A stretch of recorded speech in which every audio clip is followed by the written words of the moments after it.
Want to be successful in social media marketing? We'll show you how. If you're not utilising social media to market your properties, agent or office, you're missing out on valuable leads from a massive target audience. With over 17 million Australians using Facebook every day, it makes sense to advertise where people are spending most of their time and maximise exposure. With Printforce Social Lab, we list and promote your properties for sale inside of Facebook, Google ad displays, among other social media platforms to ensure they get the best possible marketing reach.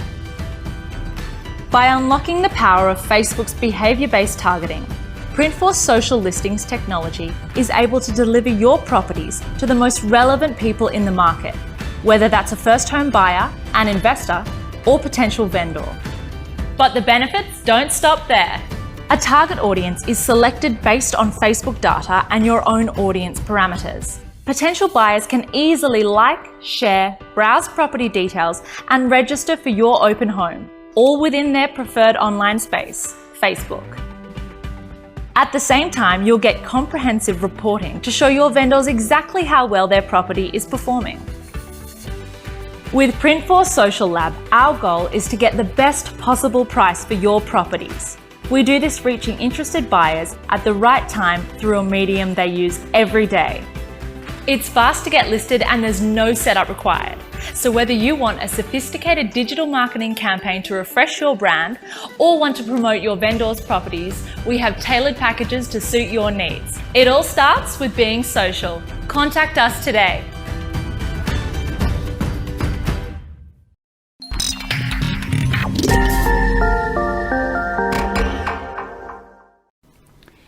Hello and welcome to another property news update. My special guest this week is Leanne Pilkington, and I'll introduce Leanne to you in just a moment. Before we do, these are the stories we're going to have a quick look at today. Expensive properties are driving the market. Airbnb gets a big tick of approval from the tourist industry.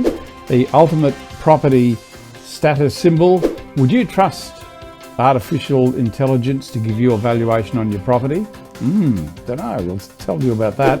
And would you believe $1 million mobile home? Back in just a moment with Liane Pilkington.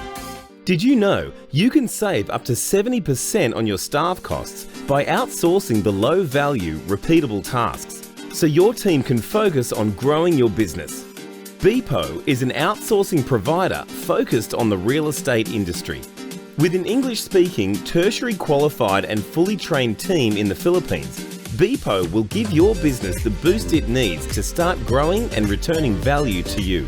For more information, visit beepo.com.au.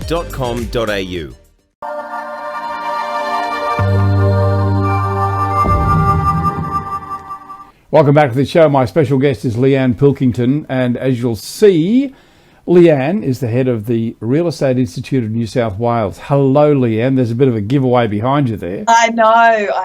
How are you, Kevin? Thanks so much for having me. Fantastic, thank you. Now, as well as that, you're from Lang & Simmons as well, and you've also got a role, you're doing a lot to develop women in real estate. Tell me about that. Yeah, I've got a network called Real Women in Real Estate, and it's basically a national group. We have got actually a chapter in Los Angeles, and we're about to do our first event over in New Zealand next month in conjunction with the REI in New Zealand, so I'm excited about that. But it's really all about just connecting women and helping them have the confidence to find their voice and to kind of take the next steps in their career, whatever that looks like for them. So it was really, I never expected it to turn into the kind of movement that it has, but it's really exciting, and I have met some incredible women as a result of being part of it. So yeah, it's all good. Do women network differently from men, do you think? I certainly think that women, because I never really saw the need for women's events. I never participated in women's conferences, and I didn't get involved in all of that sort of stuff. I couldn't actually get my head around what the point was. And I was really nagged into starting this group 4 years ago, 2015. And I sent an email out to a dozen women that I knew had networks of women working with them. And within 2 weeks, we had 65 women come to the first event in Sydney. Wow. We had someone come from Melbourne, someone else come over from Perth. And I just stood there thinking, okay, I might not understand this, but I need to understand it because there's obviously a desire from women to be involved in a group like this. And so to answer your question, I think women connect and communicate differently when men are not in the room. And I also think that women want to hear stories from people that are like them, that they can better relate to. And it's not to say that there's no value in male and female networking, but it's just that sometimes it's different. Yeah, and you know, it's funny because Carolyn, my wife, has interest in different things than I do. You know, and I've told the story many times when I come home from a function or I've met someone, and Carolyn will ask me a question that I didn't even think to ask, maybe about the family or whatever.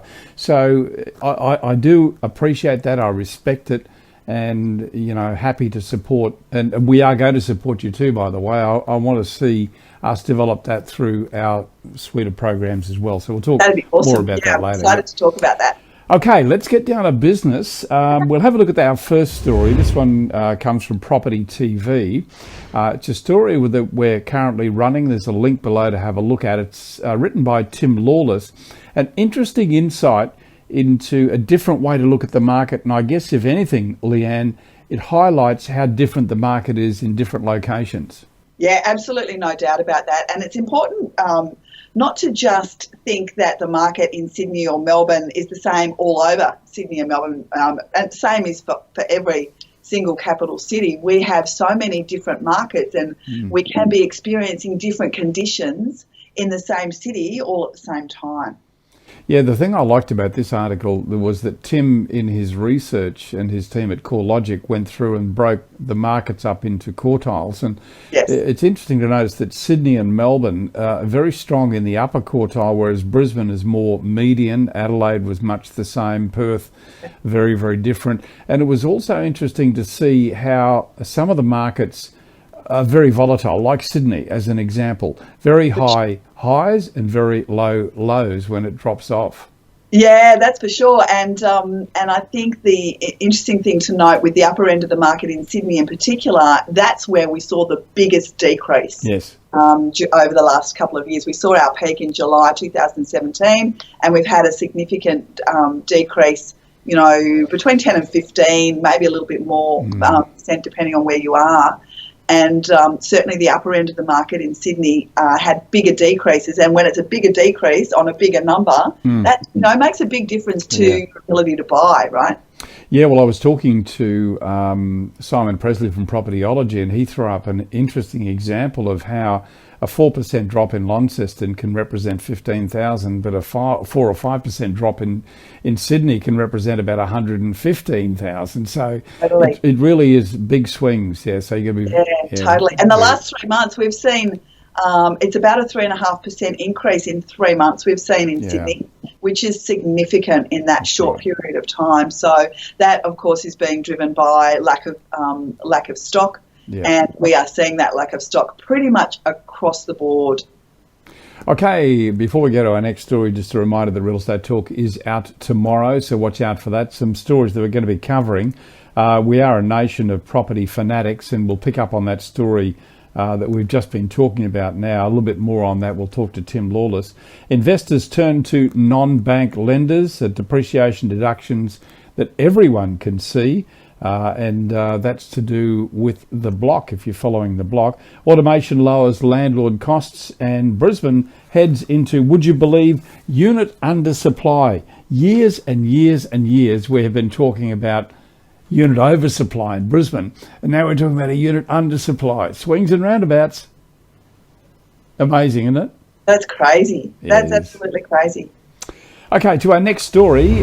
This one comes from Commercial Real Estate. Airbnb gets a tick from the tourist industry. Who would have thought short-term lending platforms like Airbnb are helping to drive a hotel mini boom throughout Australia? People getting out more is really what it's all about. Yeah, it's really interesting, isn't it? But certainly travel is one of those things that we all love to do, whether it's domestically or internationally, and Airbnb has been just a phenomenon. But what I thought was interesting about that story is the fact that we're moving more towards that kind of that shared economy So it's not just about the Airbnb, like going into somebody's home, but there's more hotels being built that are apartment hotels and hotels that have got that almost that co-working kind of co-living sort of space, which I think is really interesting. There's a bit of that happening in the residential market as well. So an interesting change to the way we want to live and holiday and work. Absolutely. I mean, co-working, hasn't that been phenomenal with WeWork and things like that? They're moving into a co-working space in a month. Yep. Yeah, absolutely. And I think too with accommodation, accommodation and Airbnb, sorry to cut you off there, but Airbnb is two different styles of accommodation really, because Airbnb, you've got to do a lot more work yourself, but you have a lot more independence, whereas in a motel you just come in, the room's there, it's not quite as homely feeling. So two different styles of accommodation really. Yes, absolutely. And those people who support Airbnb absolutely rave about it. I've got a lot of friends that have used Airbnb around the world. I'm still a bit of a resort kind of girl. I actually like, I do like private villas and those sorts of things, but I haven't gone the Airbnb road yet. What about you? I've done it. Yes, I have. I've got a mate who lives in the Blue Mountains, and we've been up to see them a few times, and we've tried it up there. It's just spectacular. Yeah. And last time we were there was in winter, and it was just magic to walk outside and see a carpet of white, having come from sunny Queensland where you just don't see snow. So it's a beautiful part of the world, isn't it? Yeah, and it was lovely because we took a couple of families down, and we had good accommodation. We all stayed in the house, and it felt like we were having a really great holiday. Yeah, open fireplace, all that sort of stuff. Hey, listen, let's go to story number 3. This one comes from Fox Business. The ultimate property status symbol. There are few status symbols that hold up to owning your own island. Interesting, this one, because they're featuring a lot of the islands on the Australian coast. Yeah. Lucky to live in paradise where we've got so many of those. Absolutely. I mean, you've got plenty on the Queensland coast, haven't you? That's where a lot of them are. And interesting to see the range, quite a big range in price. Some of them are actually relatively affordable if you compare them to what you can buy in Sydney for the same kind of money. But, getting services and getting building and all of that sort of stuff obviously gets very expensive. And of course, Lang & Simmons would have a lot of islands for sale, wouldn't they? Oh, absolutely. Absolutely. Wouldn't you love to list an island for sale? I was just thinking that when I was reading that story, I was thinking, I think I would do a really good job at selling islands. Yeah, absolutely. I'll look into it. Open homes would be really fantastic, wouldn't they? You couldn't do too many in a day, though, could you? No, I think you'd have to sort of go there for a month, I reckon, to live in and have you wouldn't call it a holiday, it'd be work, of course. Oh, of course, that goes without saying. Yes. I was interested to see that Richard Branson, Johnny Depp, Leonardo DiCaprio, they've all bought islands for themselves. So, true. Why can't you and I? Yeah, well, there's actually no reason why we can't. And some of them are seriously affordable, but I think I'd have to then just pitch a tent. After paying the purchase price, I wouldn't be able to afford to put a house on it. But come on, you'd be rolling in it. Oh, you're right. Yeah, I'm gonna come back in just a moment with story number 4, and we will talk about artificial intelligence and valuations. They don't seem to go together for me, but we'll tell you after this break. Back in a minute.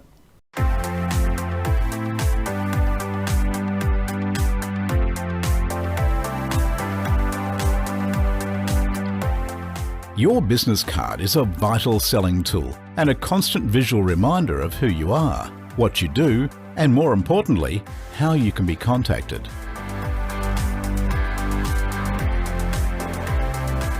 Introducing our new Velvet business cards, featuring a luxurious premium laminate that has a velvet texture and is soft to the touch.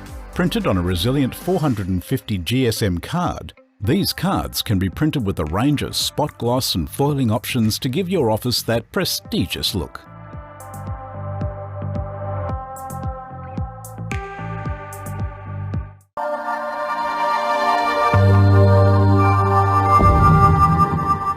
Welcome back to the show, and our special guest is Liane Pilkington. Liane is the head of the Real Estate Institute of New South Wales, also heads up, what's the name of the women's organisation? Real Women. Real Women in Real Estate. Real Women in Real Estate, yeah. So is there an acronym for that? R-Wire. Oh, yeah, very good. Okay.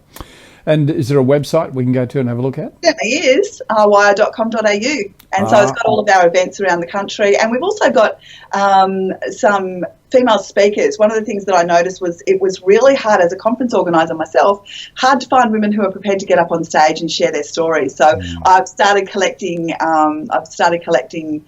bios of women around the country who are prepared to actually do that. So if you're looking to organise a conference, jump onto rwire.com.au and have a look. Okay, rwire.com.au. Okay, story number 4, Asia and Pacific. This one comes from AI Valuations.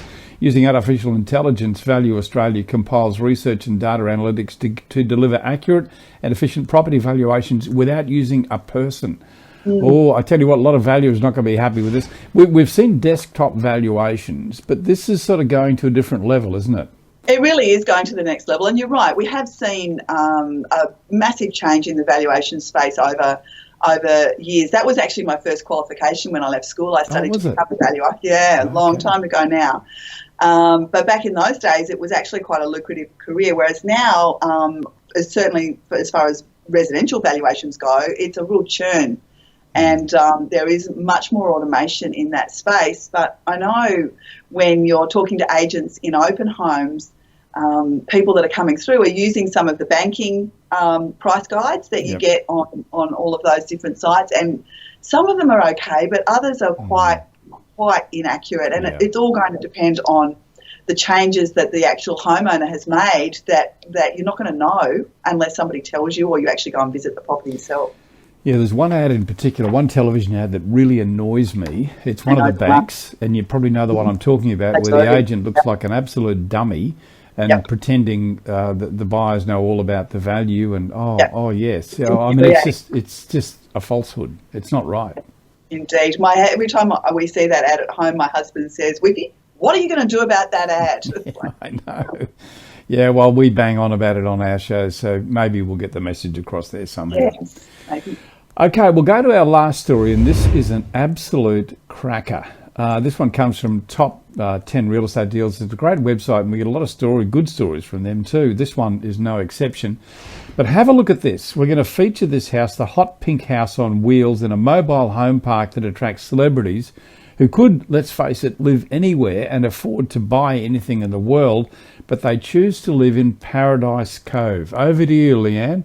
What do you reckon about this place? What is this? I know. I mean, I like colour, as you can even see today, but that I don't know about that pink house. No, too much. You need your sunglasses on just to wake up in the morning. Interior decorator gone crazy, I reckon.